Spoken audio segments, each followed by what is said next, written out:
Nhập gia tùy tục, ngôi nhà của những niềm vui và tình bằng hữu. Với 4 số đặc biệt, chúng tôi sẽ tiếp tục mang đến cho quý khán giả những góc nhìn đa chiều, đa màu sắc, rất cá mình ý, hài hước, trẻ trung và kịch tính. Còn bây giờ, hãy bắt đầu với Nhập gia tùy tục. Chào mừng quý vị đã đến với chương trình Nhập gia tùy tục do Đài truyền Việt Nam thực hiện. Thật ra thì em cảm thấy là hôm nay chủ đề hôm nay cũng khá là ấn tượng, Quá hay luôn. và cũng khá là nhạy cảm. Thì em không biết là hôm nay thì mọi người sẽ có tranh cãi dữ dội hay không. Anh nghĩ là ngoài tranh cãi dữ dội thì sẽ có những phần chia tay, gọi là chia sẻ đẫm nước mắt, vì sẽ động chạm đến nhiều kỷ niệm, và cái này nói chung là động vào các vấn đề nhạy cảm, đó là thói quen của chương trình Nhập gia tùy tục chúng ta, nên anh em mình không sợ. Và bây giờ thì thôi em sẽ xin giới thiệu thành viên của Nhập gia tùy tục của chúng tôi. Lần đầu tiên thì xin giới thiệu khỏe mạnh đến từ Nhật Bản.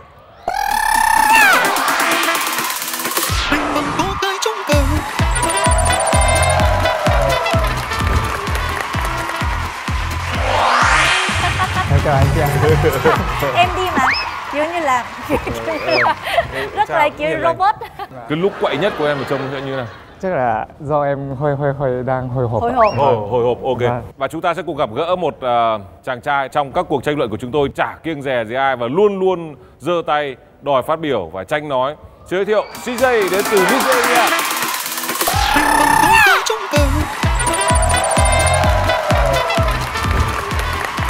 Alex đến từ Anh Quốc. Pikachu đến từ Pháp.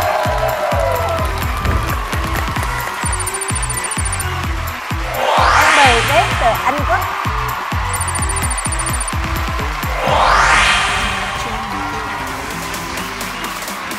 Elena đến từ Nga.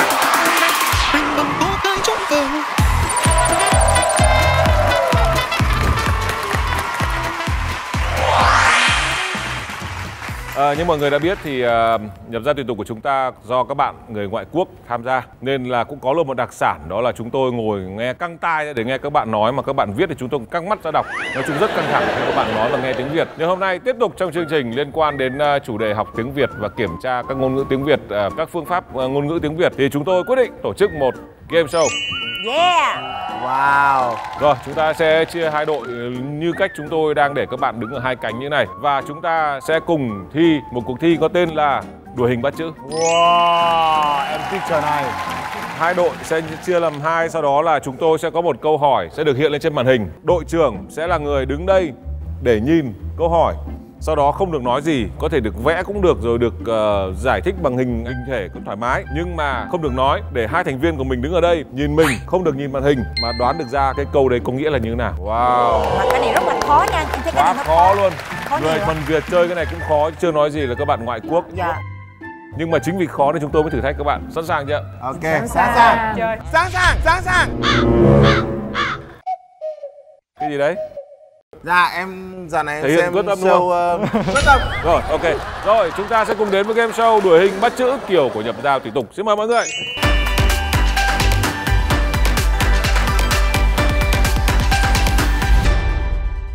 Rồi, xin mời hai đội trưởng. Chúng ta cùng one two three xem là ai sẽ là người Tài đâu ạ? thắng, là người sẽ thi sau thi trước. Mọi người thích thi thắng thi trước hay thi sau? Gì mà như đánh trận vậy hả CJ? Rồi, ok. Kiểu lúc nào phải giữ để đề phòng đánh nhau phải không? Ok, ok. Bắt đầu. 2, 3.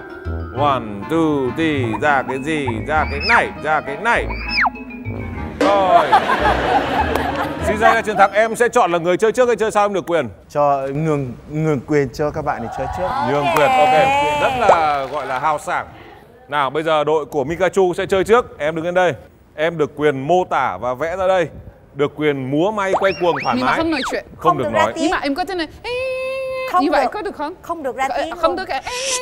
Không, No. trong đây anh biết là em và Elena có thể nói với nhau tiếng Nga. Không bao giờ. Không bao giờ. Rồi. Dễ là Không, bọn em kể cả là nói chuyện với nhau cùng nói với nhau bằng tiếng Việt, có bao giờ nói tiếng Nga đâu. tiếng Nga thật. Bây giờ chỉ cần nghe thế thôi là mình biết rồi. Rồi, ok. Xin mời đặt câu hỏi.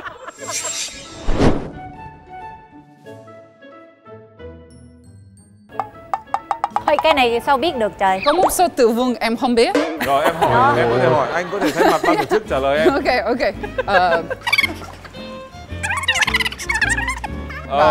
Ok, xong rồi. 3, 2, 1, bắt đầu. Xong đất rồi. Yêu nhiều chia tay đau. Anh Soái giải thích cho em, cho nên nếu em giải thích sai đây là lỗi của Soái. Càng Anh yêu giải thích. nhiều càng... Rồi, anh ơi, rồi, đoán. Yêu nhau nhiều chia tay càng đau. Yêu nhau nhiều, chia tay càng đau. Rồi, một ý kiến. Yêu thì sẽ tiêu nhiều tiền.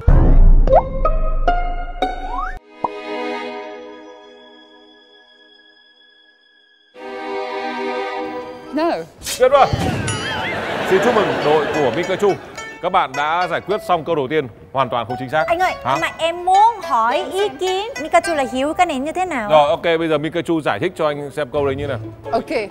Yêu nhau giống như là triangle Hình tam giác trong một cái tròn. thành hình tròn. Ghét nhau là giống như một square Hình trong tròn. một cái oval. Xin lỗi chưa có từ vựng này. Không, em hiểu cái câu đó rồi. Nhưng mà nếu mà chính xác người Việt nào mà đoán được em cũng lấy cả hộ nhà người ta. Chúng tôi ghi nhận sự bức xúc của Elina. Nhưng không sao, các bạn lại về chỗ ngồi. Bây giờ đến đội của CJ. Như vậy đáp án của chương trình của chúng tôi đó là yêu nhau củ ấu cũng tròn, ghét nhau bồ hòn cũng méo. Cái củ ấu ấy nó là hình tam giác, nó có hai cái sừng như này này, không tròn một tí nào cả. Nhưng vì yêu nhau thì nó cũng thành tròn. Tức là gì? Tức là dù đôi khi hơi khiếm khuyết thì đối với người mình yêu thì mình vẫn là hoàn hảo. Còn ngược lại đã ghét nhau ấy, quả bồ hòn nó hình tròn như này thì nó cũng phải thành méo. Nên là đã ghét nhau ấy, kể cả là có hoàn hảo thì đối với người kia cũng thành một cái gì đấy không Mình hoàn hảo. nói gì cũng Tại sai. vì không hiểu củ ấu là củ gì. Luộc ăn rất là bùi, nó có hai cái sừng rất nhọn và còn nó hình tam giác này. Bây giờ em mới biết ạ. Ok. Kính thưa quý vị, và bây giờ sẽ là câu hỏi tiếp theo. Đây rồi. Cái này dễ hơn. Cái này dễ hơn Cái này nhiều. dễ hơn Cái này 14 dễ chữ. hơn. Yêu. Quả đào. Tình yêu. Cô gái tình yêu. Từ từ. Cởi áo nhau. Cởi áo nhau. Yêu nhau, cởi áo nhau. Nghỉ việc. Hết. Đi về. Đi ra. Vẽ. Yêu nhau, cởi áo nhau, đi về nhà. Đi về nhà. Đi về nhà từ công việc. Đi vào trong nhà. Đi tới nhà. Cái này là cái gì CJ? Tới giờ đi về. Tới giờ đi về. Yêu đi về Nhà. Nhớ từ mà đã đoán đúng Không rồi, có được được, không? không Ok. được. Phải nhớ yêu nhau, cởi áo nhau, đi về nhà. Về nhà rồi gì nữa? Em Mặt gái. có bầu, vợ có bầu hả? Đi Đi về nhà làm em bé. Đi Đi về nhà làm em bé.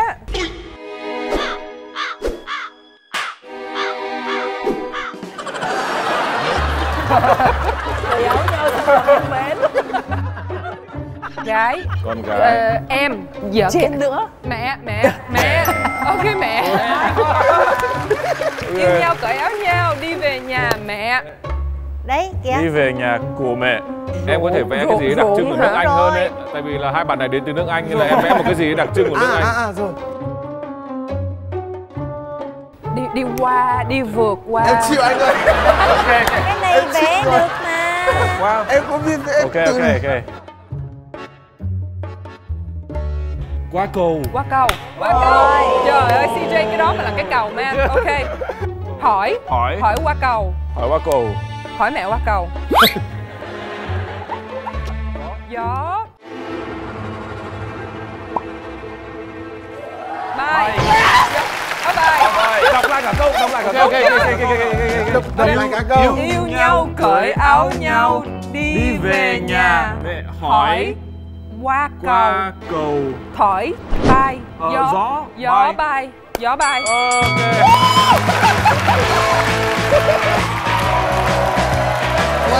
Hồi nãy đã hết giờ rồi. Hết giờ lâu rồi. Chúng tôi vừa rồi chỉ cố gắng kiên nhẫn để xem khả năng chịu đựng của mọi người cũng như là CJ có thể làm được gì. Yêu nhau cởi áo cho nhau về nhà mẹ hỏi qua cầu gió bay. Các em biết cái câu đấy là nghĩa như nào không? Thật ra cái bài hát này em không có biết bài hát này đúng bài không này anh? là một Bài câu này ca nó dao có- do được phổ thành bài hát Yêu nhau, cởi áo cho nhau. Có nghĩa về là chăm sóc nhà. nhau á hả? Không, anh nghĩ là bắt đầu khi yêu là bắt đầu xuất hiện hiện tượng nói dối. Người yêu mình nóng thì mình cởi hộ thôi. Thì cởi áo xong thì quên bén mất là đưa áo cho người yêu rồi. Thế là về nhà mẹ hỏi áo đâu? Ôi, Con qua cầu mà đi gió qua nó cầu bay gió rồi. bay mất rồi. Trong khi mẹ cũng biết thừa, tại vì ngày xưa thì mẹ cũng lạ gì. Ok. Chúc mừng đội CJ vì đã hoàn thành được bài thi này.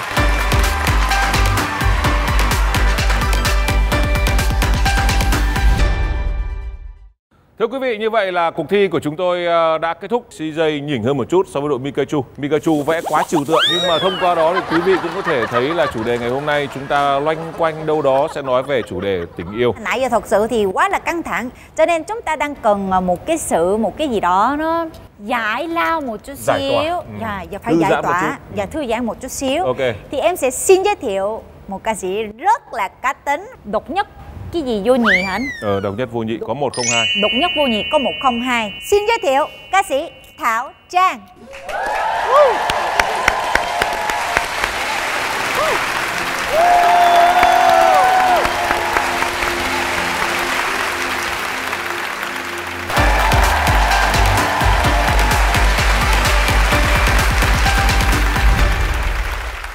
Thưa quý vị, chúng ta đã nói rồi là chương trình ngày hôm nay sẽ liên quan đến tình yêu, nhưng mà nghe qua bài hát của khách mời của chương trình, quý vị cũng biết là tình yêu ở trạng thái nào rồi. Đó là tình yêu ở trạng thái khi nó kết thúc, và chủ đề ngày hôm nay của anh em mình bàn đến đó là văn hóa khi hết yêu. Ôi sao tự nhiên nghe thôi là thấy buồn. Bài hát quá buồn rồi. Chúng ta khi yêu thì không nói làm gì rồi, có thể viết rất nhiều thơ rồi nhiều nhạc rồi làm đủ thứ để làm lãng mạn để yêu đương. Cô ấy cần rất nhiều thứ liên quan đến văn hóa các kiểu. Nhưng mà liệu đến lúc hết yêu rồi có cần chia tay một cách văn hóa không? Có. Alex, em đã yêu chưa? Chưa đã yêu, chỉ tìm hiểu Tìm hiểu. vài cô gái thôi. Từ lúc đấy anh hỏi là đã bắt đầu có cái sự phản hồi của cô ấy là có yêu em không? Không biết mà chắc trong tương lai sẽ có. Chưa bao giờ yêu. Chưa bao giờ. Vâng, chúng tôi đang có trong chương trình một tấm chiếu mới. Rồi, không sao, hôm nay em sẽ ngồi đây học hỏi từ các anh chị. Ở đây đều là những người có kinh nghiệm chia tay rất nhiều. Để em nhận lời của em nha. Thôi, nhưng mà chính vì mọi người có kinh nghiệm nhiều nên là anh em mình vote trước đi. Nào, câu hỏi như sau. Khi hết yêu nên im lặng để người kia tự hiểu, chứ không nên thẳng thừng chia tay. Đồng ý hay không đồng ý? Chuyện này càng nè. Không đồng ý. Anh chơi khỏi em quá à. Không đồng ý. Không đồng ý.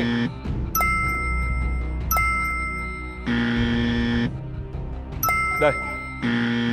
Em muốn hỏi Mikachu tại sao? Tại vì em là người đầu tiên mà nói là đồng ý với câu này. Mình cần nghĩ là khi mình yêu một ai đó thì đây là một tình yêu đặc biệt chỉ cho người này, được không? Khi mình chia tay, đặc biệt là không ai thích khi người ta nói anh ơi, em không yêu anh nữa. Ok, đó là quá là thẳng và có thể là người yêu cũ rất là Đau lòng. dạ, tâm thấy không vui vẻ nữa. Ok, bây giờ mình sẽ dạy miễn phí cách chia tay nhé. Ok. Mình có thể hát. Hát. Người hãy quên em đi và đừng yêu em nữa. Nếu anh không còn gì để buồn vã. Thứ hai, mình có thể viết thơ. Em không yêu anh cứ đi đi, bye bye. Thứ ba là kia phong cách là mình có thứ nhất là mình không có ở đây nữa. Giống như là anh gọi điện thoại, nhận tiền. Không trả lời luôn. Yeah, em bí mật. Là giống như em không khí. Em biến mất luôn Yeah, khỏi bí mật cuộc đời cố này. gắng phải lo lắng. Và cuối cùng anh ấy sẽ gọi điện thoại và chia tay. Và mình phải diễn như vậy. Ok anh, yeah, em chúc anh may mắn thì ok, bye bye. À, cho anh ấy chủ động chia tay luôn đúng không? Không, nhưng mà Mikachu là làm cho người ta cảm thấy mệt mỏi, chán nản. Dạ. Sau đó là anh ấy đành phải chủ động nói trước. Ôi, anh mệt với em quá, mình chia tay đi. Và kia đó là điều mà Harry ghét nhất. Sorry. Bởi vì xin lỗi. Cho nên mọi người nếu muốn chia tay một cách đặc biệt, vui vẻ hoặc là buồn, Vui vẻ. cứ nhắn tin Mika nha. Rất là đặc biệt. Lý do tại sao em nói rằng là em đồng ý. Thời đại hiện tại thì mọi người yêu vội. Và nhiều khi bản thân mình nghĩ là mình hết yêu. Nhưng trong khi nó chỉ là một cái cảm xúc hiện tại mà thôi. Và sau khi một quãng thời gian nho nhỏ nó đã trôi qua thì bạn sẽ nhận ra bạn vẫn yêu người ta rất là nhiều. Em luôn luôn thích chia tay trong bình an. Nói lời chia tay nó rất khó. Và khi mà mình nói ra cái lời chia tay này, người ta chưa sẵn sàng để chấm dứt cái mối quan hệ đó. Vậy thì khi mà mình cứ từ từ, không phải là mình im lặng hay là mình đối xử với người ta một cách rất là tệ, mà là mình từ từ cho người ta biết rằng anh hết yêu em rồi. Cái này Harry phản đối. Chị Harry, đúng không? Đúng rồi. Chị Harry ơi. Trời đất ơi. Không, mình không muốn nghe luôn á. Thế này, không. Em không bao giờ ủng hộ một người đàn ông mà đối xử với một người phụ nữ một cách nó tệ. Mà mình vẫn phải luôn luôn nice. Mình vẫn là bạn trai của bạn. Cái này là tra tấn. Không. Muốn chia tay rồi mà còn nice với họ, cái đó là tra tấn thiệt. Chị sẽ thích nếu mà em đứng thẳng và em nói thẳng luôn. Đau một lần nhưng mà mình dễ dọn dẹp cái tấm lòng của mình á. Kiểu của em là cấu vặt đau hơn cào đấy. Thà em cào phạt phát đi cho đau một lúc xong rồi nó lành lại. Còn đây cứ mỗi ngày em cấu một tí, mỗi ngày em cấu một tí xong cả tháng trời. Trao hy vọng cho người ta đối xử nice với nhau. Trong khi kết thúc sớm thì người ta còn yêu người khác. Em chỉ đang muốn biết có phải chính xác là em hết yêu cô này hay không. Sau khi chia tay rồi bạn đã hối hận thì lúc đấy không thể làm gì nữa. Là ông ấy để cho chắc ăn thì ông đúng rồi, để không chắc nói ăn. vội. Đấy là lý do. Ok, thực ra anh chọn im lặng là vì anh chả biết nói nào cả. Em nghĩ là cái phương pháp mà không nói ra chia tay là nó chỉ có phù hợp đúng một cái trường hợp là người đó hay đe dọa là giết mình hay là cái gì đó, thì em nghĩ là im xong rồi mất tích luôn, là em nghĩ là cái đó là cách tốt nhất để mình giữ bảo đảm an toàn cho bản thân mình. Còn ngoài ra thì em nghĩ là tôi kiểu gì cũng nói à. Ôi nhưng mà chị Harry ơi, em đã gặp một số tình huống là em nói thẳng ra mà cô này không chịu, cô này níu kéo mãi. Vậy thì trong cái tình huống đấy em sẽ xử lý thế nào? Trong cái trường hợp đó thì Trân nghĩ là nên block luôn và biến mất luôn, hoặc là gặp một cô gái mới luôn. Đúng. Nhưng mà như thế lại gây ra cái chuyện là cô cũ sẽ nghĩ là mình chia tay bạn ấy vì người mới, thì lại gây ra cái chuyện là đánh ghen. Mika chắc muốn nói cái gì một lắm. câu của mẹ của Mika luôn luôn nói với em là thật thà của em là với em thôi. Nobody needs your honesty. Keep your honesty for you. Không ai cần sự thật thà của em đâu, hãy giữ sự thật thà cho bản thân mình. Ý có là cái chia tay thì chia tay thôi, không cần phải giải thích. Tất cả không cần phải anh nói thật với em là anh chán em rồi, mà hãy giữ cái sự thật thà cho mình. Còn lại thì thôi vẫn nói với cô ấy là anh nói thật với em là anh không chán em. Đấy, nói dối. Rồi bây giờ hỏi mọi người cái này, rồi hỏi mọi người phải thật thà này. Bây giờ hỏi mọi người là mỗi người đã chia tay bao nhiêu lần? Khi lên sóng thì cái số lần sẽ được ok rồi, nào chỉ hỏi để biết thôi. Rồi xin mời Khỏe Mạnh. Nhật nổi tiếng là thật thà, mình cứ hỏi nó trước cho chắc. Rồi. Đếm. So cute. Em 5 lần ạ. Wow. Tôi tin là bạn nói thật. Xin mời Elena. Cộng số 0 và cái số của Khỏe Mạnh là ok. Ok, 50 lần. Rồi. Ở Việt Nam mà như vậy là người yêu cũ của em là được ngồi được 5 mâm. Đúng rồi. Mâm 10 mà thì là được ngồi được 5 mâm. Mà vẫn làm bạn với nhau, thế mới hay đấy. Vẫn là bạn với nhau. Vẫn là bạn, đôi lúc là có nhiều người còn biết nhau luôn đấy chứ. Thỉnh thoảng còn gặp nhau là nói xấu mình một chút xíu cũng là nó còn vui vẻ hơn. Pikachu, em đã chia tay bao nhiêu lần rồi? Em để khán giả đoán đi. Bây giờ anh không hỏi em số cụ thể, nhưng mà nếu như bọn anh nói đến gần con số đấy thì em giơ like được không? Thường phụ nữ không cần nói nhiều về bí mật của mình, cho nên anh có thể thử, nhưng mà nếu em không hài lòng, em không làm gì cả. Ok. Pikachu đã chia tay 2 lần. Ok, anh hiểu rồi. Anh hiểu rồi. Không cần hỏi nữa. Ít. Em rất thích chủ đề này. Cảm ơn chương trình. Rất mê chủ đề này. Bây giờ Alex thì đã chia tay. Nãy giờ là chỉ có tìm hiểu thôi, chưa có yêu hết đúng không? Vẫn phải nói là em chia tay bao nhiêu lần rồi? 3 lần. 3 lần. Với một cô gái. Với một cô gái. 3 lần. Còn em Bird thì sao? Em chỉ một lần thôi. Wow. Đây cái này hơi ngạc nhiên. Không tin đâu. Bao nhiêu người tin rằng là em mới chia tay một lần, giơ like. Em tin Amber. Rồi bây giờ chúng ta sẽ đến một trường hợp mà nếu bây giờ mà tổ chức họp người yêu cũ thì chắc là phải dùng Boeing 787. Thế thì anh còn phải hỏi em luôn. Thế không, anh hỏi em đấy. Nào em chia tay bao nhiêu rồi? Anh ơi, em mà đếm được ấy là em nói dối đó. Wow, cái này chính xác nha.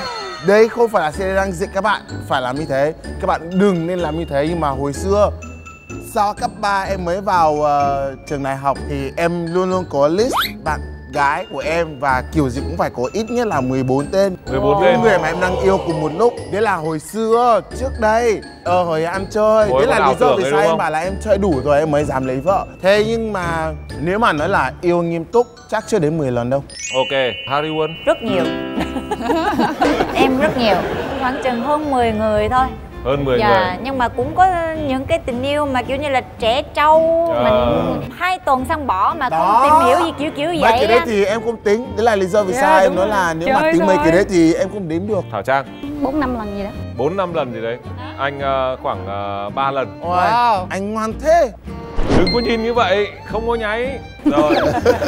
Bây giờ chứng tỏ ở đây mọi người đều đủ tiêu chuẩn để tham gia chương trình về gọi là văn hóa khi chúng ta hết yêu. Nào, bây giờ hãy cho mình biết là các bạn thích chia tay kiểu gì nhất. Và các bạn đã chia tay như thế nào? Khỏe mạnh. Em cũng có lúc em chủ động. Em chủ động. Và nói thì đối phương mới hiểu được. Bây giờ em muốn biết là khỏe mạnh, hãy diễn thử xem là lúc mà bạn yêu cầu chia tay thì bạn nói lời như thế nào. Nói tiếng Nhật cũng được. Đầu tiên là thở dài đúng không? Ngồi xuống cái là cứ diễn luôn đi, bạn Lần gần nhất bạn đi. có thể cứ diễn coi như luôn là đây. Amber là người yêu của em đi, coi như hai người đối diện. Nào, em chia tay đi. Ok, ngon.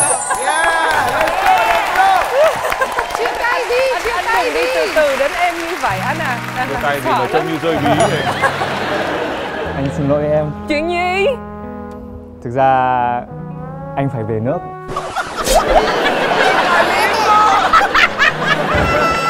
Anh không được ở Việt Nam nữa. Rất là khó chịu khi hai người phải yêu xa. Anh muốn chia tay với em. Và 2 tuần đã trôi qua. Anh đang ở đâu? Anh đang ở Việt Nam. À, thế mà em bảo anh về nước à? Thế mai bị delay. Không, Rồi. mà lý do rất là chân thành. Lý do rất chân rất thành. là đúng. Rồi, khỏi cuộc nói chuyện thì cũng đi giật lùi chứ không dám là quay lưng đi ngay. Phải Để đi không lùi. sợ bị bạn gái cầm gạch ném không né được nên là phải đi lùi để có gì còn né. Elena, với một người mạnh mẽ như em sẽ chia tay như thế nào? Cái người nào mình đã yêu là cái người đó là mình nên tôn trọng. Tức là mình nói thẳng với người ta để làm sao cũng là người ta đau một lần rồi thôi. Đây là cái thứ nhất. Cái thứ hai nữa, mình nên tôn trọng người ta. Đừng có để cho người ta là phải cảm thấy hy vọng, hoặc là có một cái gì đó là người ta phải níu kéo, hoặc là người ta cảm thấy là người ta bị tổn thương quá, là người ta không có tìm được tình yêu khác và cái gì đó. Tính của em là em phải chia tay như vậy. Các nước thì chia tay như thế nào? Với gọi là những cặp đôi là vợ chồng rồi đi thì chia tay, họ sẽ chia tay như thế nào? Thì họ chỉ làm việc với luật sư rồi với tòa thôi. Cũng giống như Việt Nam thôi. Xong là Đúng hết. rồi, ra tòa lý dị là xong. Vâng, chỉ có nếu ví dụ hai vợ chồng chia tay nhau xong rồi mà thấy vui quá rồi sao tổ chức cho nhau. À, bây giờ tao quay trở lại thời đại độc thân, chúng mình ăn mừng đi, cái kiểu thế có thể là như vậy. Còn Em thấy bây giờ cái phổ biến nhất á, ở trong cái thời mà hiện đại mạng xã hội này kia nọ đó, nó có một cái từ gọi là ghosting, là tự nhiên mình biến mất thôi. Giống như là Mika mới Mika đang kể đó, Mika là chắc chơi chiêu này. Ok. Ghoster chuyên nghiệp. Tự nhiên giống như là mình bắt đầu không trả lời tin nhắn, mình không tương tác trên mạng xã hội, gọi tới thì mình cũng không nghe máy, lơ luôn. tự nhiên mình biến mất luôn. Xong anh ta tìm đến nhà thì sao? Em rất là ghét cái chiêu này, em thấy nó như trẻ vậy con là quá nó à. sự thật là nó tra tấn, giống như chị Harry nói, nó tra tấn cái cảm xúc của một con người, và thật sự em cảm thấy nó làm cho nhiều người bị trầm cảm luôn á, tại họ cứ phải suy nghĩ cái ủa tại sao mình đã làm gì sai, Đúng mình rồi, đã làm tự trách bản thân mình. mình nói cái gì, mình làm cái gì cái mình bị Không đồng ý. Bởi vì bố, các bạn biết mẹ đã nói gì với em. Còn bây giờ các bạn sẽ khám phá bố đã nói gì với em. Thì bố đã nói là nếu người ta không trả lời thì đây cũng là cách trả lời. Nhưng mà không dễ, I mean, giống như nếu mà Mika không có bị quá cuốn hút về những cái hành động như thế này á, thì Mika may mắn. Còn nếu mà Amber mà bị, chắc Amber cũng phát điên á, tại vì Amber là con người cần phải có câu trả lời. Các cụ ngày xưa có cái câu là gì? Bảo yêu thì nói rằng yêu, không yêu thì nói một điều cho xong. Làm chi nửa đục nửa trong, lờ đờ nước hến cho lòng tương tư. Nói chung là đã yêu thì nói toẹt ra là yêu, còn không yêu thì nói luôn là không yêu. Chả dép. Còn lại thì nếu bây giờ cứ lờ đờ, anh cần thời gian suy nghĩ, chúng ta cần thời gian tìm hiểu. Thế là cuối cùng người ta cũng không đến được với cơ hội mới. Nào bây giờ Amber nói về cái xu thế mạng xã hội. Tức là anh em mình tạo ra một cái trend để chia tay theo kiểu phong cách TikTok. Oh wow. Oh wow. Hãy nói một câu gì đấy để chia tay. Trong vòng dưới 30 giây em muốn làm gì thì làm. Ok. Ai sẽ là người đầu tiên lên để làm một quả trend chia tay trên TikTok? Biết đâu chúng ta lại nổi tiếng sau vụ này thì sao? Nào, xin mời CJ. Quá dành cái này, em là người bắt trend giỏi nhất đây, mời em. Cái này thì nó hơi nhạt xíu nhưng mà nghe nó đau lòng quá à. Sao đau? Mày mượn Amber tí nhá. Amber lần thứ 2 người ta chia tay với Amber không tốt cho karma đó. Mình diễn thử nhá. Ok. Anh ơi. Anh chưa trả tiền.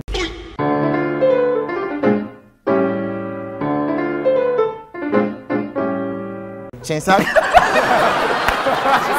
Và em sẽ nói câu của em. Bây giờ TikTok bắt đầu. Ok, có máy nha. Anh ơi. Đừng níu kéo làm gì. Tình yêu đã tan vỡ. Lời hứa, mọi hy vọng tất cả đều vụn vỡ. Chút tình nghiên mong manh giờ cũng đã chết. Chuyện tình yêu chúng mình bây giờ là chấm hết. Wow. Một bài thơ. Nó đọc thơ luôn, hình như là kiểu rap ấy. Em rất thích cái reaction của em bờ nha anh. Em rất thích cái biểu cảm của em bờ là gì vậy? Quá là sao? Còn ai ở đây có thể làm một trend TikTok để chia tay nào? Mikachu. Ai muốn chia tay với Mika? Khỏe mạnh. Alex. Rồi, sau đây sẽ là màn chia tay, tạo trend chia tay của Mikachu. Anh ơi, anh yêu ơi, ai muốn nói chuyện với you? Nói gì vậy? Thật. Không yêu you nữa. Thật, em tặng cái này cho anh để anh nhớ em. Và em có một bài hát nữa. Lại bài hát nữa. Wow. Anh qua ngày hôm qua. Không gặp lại nữa nha. Không phải bài đó, chúng ta nên hát bài là chúng ta không thuộc về nhau. Chúng ta không thuộc về nhau. Người hãy quên em đi và đừng yêu em nữa. Chia tay bằng bài hát. Nếu anh không. Ôi, clip TikTok này chắc được 2 view nhỉ? Nhưng mà anh có cảm giác là nếu mà Mikachu mà chia tay như này thì đối phương sẽ cảm thấy rất mừng. Mày bắt đúng rồi. Đi. Để em một mình. Đúng rồi. Các em có tò mò là nếu như một người dẫn chương trình chia tay sẽ như nào không? Alex muốn chia tay lại. Chơi đi anh ơi. Anh chia tay với ai? Ví dụ thế, anh chia tay với cái camera. Ok. Rồi, ok. Chào mừng em đã đến với buổi chia tay ngày hôm nay. Em thân mến, sau một thời gian dài chúng ta yêu nhau, anh không thể tưởng tượng nổi mình sẽ sống thế nào nếu thiếu em. Và anh sẽ cố gắng từ ngày mai. Xin chào.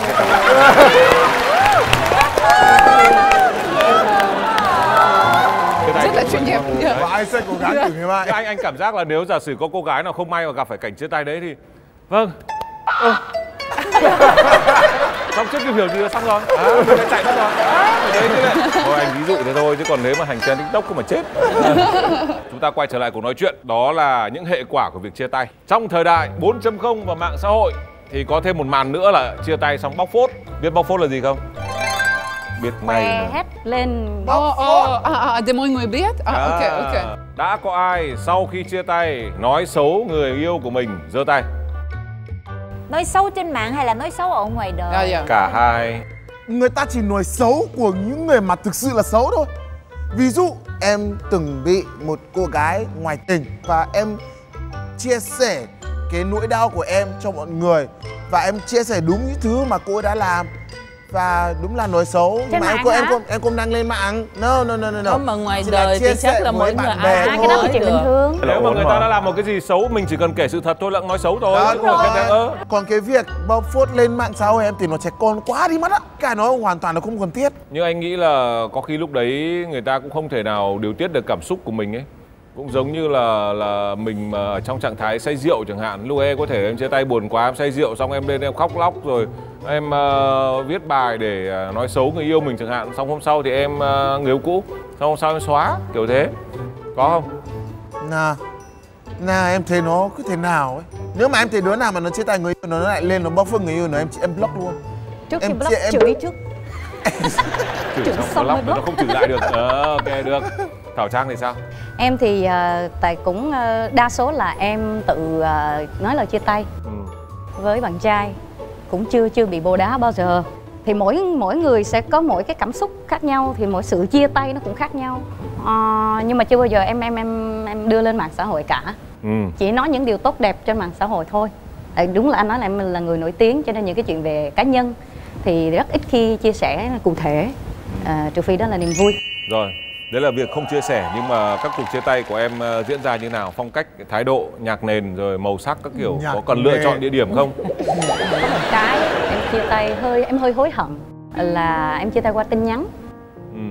Thì hồi đó trẻ quá, mới 20 mấy tuổi à, mà mối tình nó cũng 5 năm. Cho nên em nghĩ là đổ lỗi cho tuổi trẻ cũng được, nhưng mà không nên. Thế đã hơi hối hận cái sự chia tay đó. Tức là nên có một cái lúc đó thì yêu xa, anh ở nước khác, cho nên đáng lẽ gọi điện chứ, không gặp được thì cũng đã nên gọi điện. Nhưng mà tâm lý lúc đó là xáo trộn mà không làm được, thế là nhắn tin chia tay, mà anh ấy cũng đồng ý chia tay thật. Thế là banh luôn. Thế mừng cho cả hai. Em đã từng yêu cả người Việt Nam và cả người nước ngoài. Dạ. Với những lần chia tay đấy thì em thấy có khác nhau gì không giữa đàn ông Việt Nam và đàn ông người nước ngoài? Cái cách ứng xử của mỗi nước nó khác nhau như nào? Em nghĩ cách ứng xử thì nó cũng gần giống nhau thôi. Chia tay thì ai cũng buồn cả, đều đau ít khổ nhiều cả. Tại vì cái tình cảm mình dành cho người khác á, thì chỉ có mình biết thôi. Ví dụ em nghĩ là em không bao giờ em yêu quá sâu đậm, cho nên mỗi lần chia tay em ít có bị đau khổ. Nhưng mà các anh trai mà em chia tay thì rất là đau khổ. Thế có khi là các anh ấy dùng sự đau khổ ấy để trừng phạt em thôi. Kiểu gì em chả anh náy đúng không? Anh đoán vậy. Còn lại thì anh em mình sau khi đau khổ xong thấy Trang đi rồi. Ok, xong rồi. Không, nhưng mà đa số là em nghĩ là em luôn thẳng thắn. Tại vì em không muốn mất thời gian cho ai cả. Mình có tình cảm thì mình sẽ cố gắng hết sức để mình giữ cái mối quan hệ đó. Và khi mình đã cố gắng rồi mà nó không đi đến đâu nữa thì mình nên nói thẳng cho người ta. Và bây giờ em muốn hỏi nha, Harry muốn hỏi mọi người á, là mọi người nói là mọi người cũng không có thích tố người yêu cũ của mình trên mạng hay gì đó. Thì bây giờ Harry muốn hỏi nha, nếu như trường hợp đó, người yêu cũ đó nói tố mình, nói xấu mình mà không sự thật, thì các bạn có tố lại không? Cái này khó này. Nếu đó là đúng sự thật thì em có thể đăng một bài và xin lỗi. Còn nếu mà nói những cái câu mà không đúng sự thật thì em sẽ làm rõ ra sự thật là như thế nào và dừng lại ở đó. Em nghĩ là em sẽ viết. Thật ra em không bao giờ quan tâm đến cái bóc phốt bóc phốt mà người ta nói cái gì nói xấu em hay là cái gì đó, họ muốn đăng thì không sao, kệ, muốn làm gì làm. Nhưng mà em sẽ viết thư tới cái người đó và em chỉ có nói ra cái lòng của mình thôi. Tại thật ra nó không ảnh hưởng gì tới em, nhưng mà nó chỉ làm bạn nhìn rất là xấu. Ok, cứ vậy thôi. Rồi cái em sẽ không làm, em không block. Tại cái này là một hành vi khá là con nít, nhưng mà em có thể làm lơ. Và em có cái tánh này từ nhỏ đến lớn, là khi mà em cắt một con người ra cuộc đời của em rồi á, là em trở thành băng đá luôn. Em sẽ không bao giờ biết tới cái bóng dạng hay là cái bóng người này nữa. Hay đấy. Bây giờ xuất phát từ câu nói chia sẻ của Amber thì anh muốn hỏi mọi người một câu để vote. Hết yêu tức là hết, không nên có bất kỳ liên hệ nào. Đồng ý hay không đồng ý?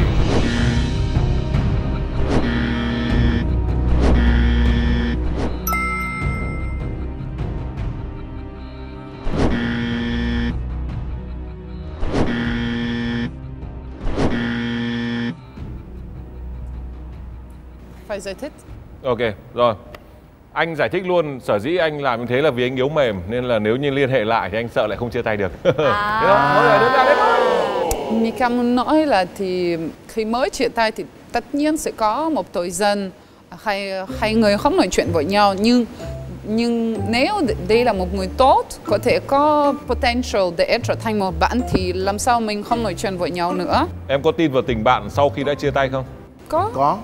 Có một mối quan hệ tốt, mình tin nhau, mình có thể hỏi nhau về cuộc sống, hỏi nhau về công việc, thì điều này em tin là. Dạ, ví dụ như là giống như là bạn yêu, người yêu cũ á, nó gặp một cái vấn đề gì mà không hay ho xảy ra với họ, thì em nghĩ là Mình vẫn sẵn lòng. Mình vẫn có thể là mình hỏi thăm là bạn có ok không, việc đó sao rồi, thì cái đó thì em thấy cũng bình thường. Đây tôi đau khổ như này cô thích chưa? Nếu mà là những người như vậy thì chắc chắn là em đã từng không bao giờ quen rồi. Em có một cái tình huống đặc biệt như thế này. Em từng yêu một cô bé mà cũng là người Việt Nam. Và bọn em yêu nhau 1 năm rưỡi. Và đến lúc mà hai đứa chia tay, nó chia tay một cách nó buồn cười lắm anh ạ. Kiểu cả hai đứa cùng ngồi với nhau. Tao thấy tao chả hợp làm người yêu mày à? Chứ mình làm bạn nhé. Tao cũng thế, mình làm bạn nhé. Bây giờ là bạn thân của nhau. Vợ em biết bạn ấy. Thi thoảng vợ em cũng chat chít với bạn ấy. Kiểu thế là mình làm bạn thân còn hơn là làm người yêu. Tức là không phải là gặp nhau thường xuyên hàng ngày nhá, mà là kiểu mình biết là ôi đây là một người mà mình có thể chia sẻ, kiểu một cái lời nói chuyện cùng các thứ mà cũng hợp yêu. Nhưng mà yêu nhau gần 1 năm rưỡi. Lâu thế cơ. Vâng. Bây giờ hỏi một câu khác, vote câu khác. Chia tay có nên đòi quà hay không? Rồi vô giấy, không hiểu. Cực kỳ không. Nào, không đòi quà. Rồi, Alex, tại sao vì mọi một người mình chọn em? cái này thì em chọn cái này.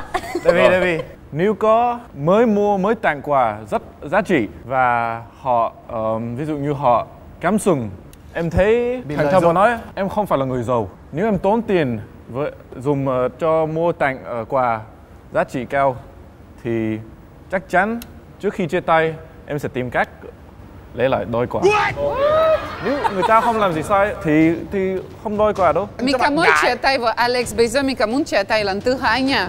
Khi nghe câu chuyện này, bởi vì no, Mika cực kỳ không đồng ý là không yêu nhau nữa thì làm sao mình được quà lại cái quà. Bảo là mới tặng xong, sau đó khoảng vài ngày thì bị cắm sừng. Ví dụ hai người đang yêu nhau, bạn ấy vừa mới tặng cho Mikachu một chiếc nhẫn 20 triệu. Yeah, thank you so much. Và Mikachu lại đi với một thằng khác. Ngoại tình. Đời là thế. Tại sao phải trở lại cái gift? I earned it. I will not trở lại. Chắc không và thuộc nhưng về mà không nhau. phải là tại sao phải tại sao phải chia tay nhau? Nhưng mà nếu chia tay thì ok, đấy là quà cho Mika, không phải là quà cho bạn. Thì thôi, hết đi. Thôi câu đấy thì có vẻ không hợp lý, bây giờ anh hỏi câu khác. Chia tay có nên trả lại quà không? Em thì có trả. Chứ có trả. Đã cô lấy lại quà mà mình tặng cô là còn trả lại cái quà. Vì mình thiệt thòi quá đi. Em đem đi đốt. Rồi. Ok. Thực ra em xin phép quay lại cái câu hỏi trước. Câu hỏi trước, chia tay có đòi quà không? Em sẽ không bao giờ không đòi quà. Không bao giờ không đòi quà. Tức là có đòi. Không đòi quà. Không bao giờ đòi quà. Ôi sợ thật. Em nghĩ là tất cả những người đàn ông thì sẽ có một đàn ông Nhật Bản thì có một quan niệm chung là một khi đã tặng thì nó là tặng hẳn. Và trong tiếng Nhật thì có một câu rất là nổi tiếng, võ sĩ, tức là samurai, không có hai lời. Tức là ngày xưa võ sĩ nếu mà đã nói một lần thì nhất định phải thực hiện điều đó. Tức là không được phủ nhận những gì mà mình đã nói. Vậy nên là cái kiểu mà nếu mà mình đã tặng quà một lần thì cái đấy cũng là nó bắt buộc phải thực hiện. Như thế thì mới được coi là một người đàn ông đích thực. Nghĩa là quân tử nhất ngôn đấy đúng không? Quân tử nhất ngôn là quân tử dại. Ok, đừng làm nó hốt hoảng như thế. Rồi anh đã nắm được rồi. Bây giờ thế còn câu vừa rồi anh hỏi tiếp là nếu vậy đã chia tay có trả lại quà không? Vậy nên là em cũng tôn trọng cái suy nghĩ này, nên là em cũng không trả lại quà. Tại vì nếu đã tặng cho mình tức là tài sản của mình rồi, mình không tặng lại. Rồi. Còn tại sao Hariwon lại trả lại quà nhiều lần? Tại vì tại vì vấn đề là cái nết của em là nó gì vậy? Cái nết của em không phải là ghét người ta cho nên mới trả nha. Em chỉ là em ghét nợ. Hồi xưa đó em đã từng chia tay với một anh mà anh ấy cũng sống rất là giàu và anh ấy cũng hay cho em tiền, nhưng mà em nhận tiền bao nhiêu đó em không bao giờ xài một đồng nào hết. Mà Hariwon thì để trong ngân hàng hết luôn, và bản thân anh ấy cũng lâu lâu cho phát tiền gì đó cho mấy em trai em gái em là Hari lấy tiền lương của Hari cũng bù đắp vô trong cái ngân hàng hết luôn. Rồi tại vì Hari lúc đó Hari có một cái ý tưởng là chừng nào mà nếu mà mình bố tiền mình có tiến tới chuyện cưới gì đó thì lúc đó mình sẽ nói với anh ấy là những cái số tiền mà anh đã trao cho em là em đã dồn hết một cục như vậy nè. Đó thì Harry đã suy nghĩ như vậy. Rồi sau đó thì Harry chia tay xong rồi là Harry cảm giác là cái tiền đó nó hơi, mình có cái cảm giác là mình đang nợ người ta đó, và Harry cũng không có muốn bị mang tiếng là ồ tôi đã cho cô ấy bao nhiêu tiền. Thì Harry ghét, ai mà kể công là rất là ghét. Tất nhiên là người đó không có làm như vậy, nhưng mà bản thân Harry tự không muốn chuyện đó xảy ra, cho nên Harry cái gì cũng đưa rồi cũng chiếc nhẫn cũng là đưa, cái gì cũng đưa hết. Rồi tất nhiên là anh ấy nói là anh ấy không nhận.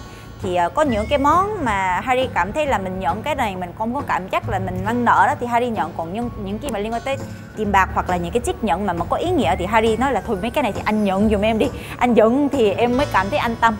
Đó là cho nên Harry mới trả lại, chứ không phải là mình ghét người đó cho nên mình mới trả lại, thì không phải vậy. Em thấy ví dụ về chiếc nhẫn, nếu mà tặng một chiếc nhẫn em cảm thấy như là chiếc nhẫn nó mang ý nghĩa rằng là anh hứa rằng là chúng ta sẽ đi tới một điểm nào đó, tức là chúng ta có thể kiểu cưới nhau kiểu thế.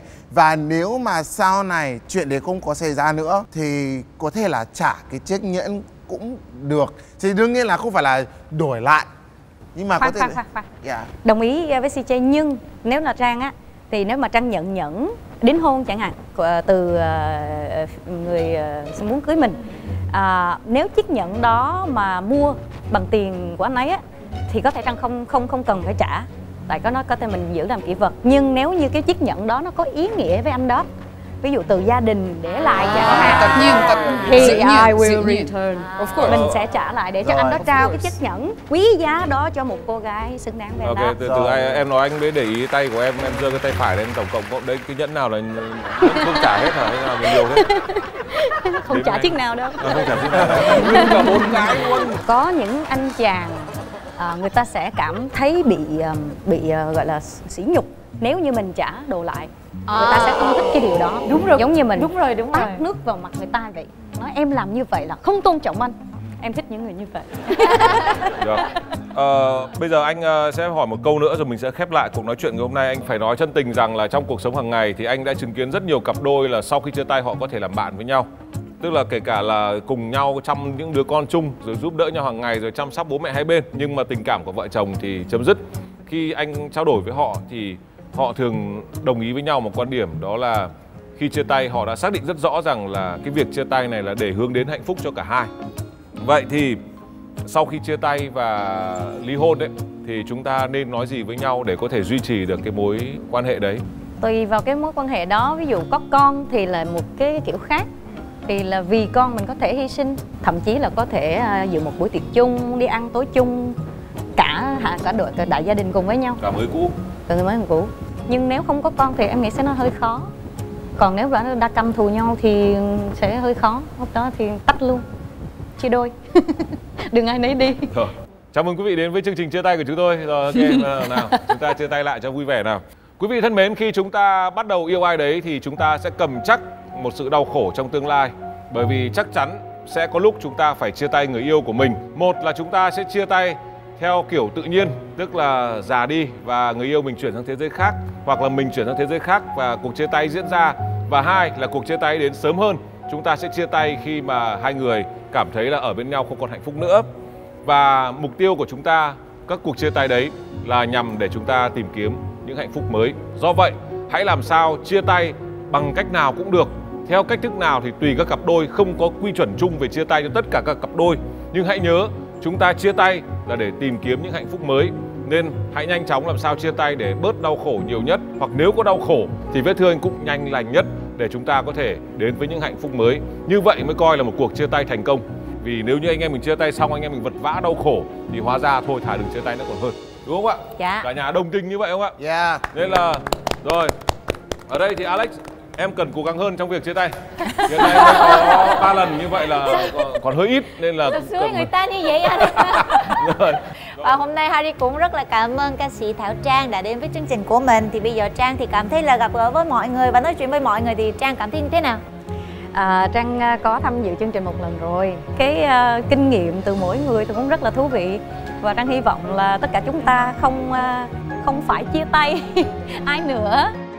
Và đấy là thông điệp của chúng tôi. Chúng tôi luôn mong muốn quý vị là dù trong hoàn cảnh nào thì chúng ta cũng luôn nỗ lực và bản lĩnh để tìm kiếm những hạnh phúc cho cuộc đời của mình. Còn bây giờ thì xin chào và hẹn gặp lại. Hẹn gặp lại.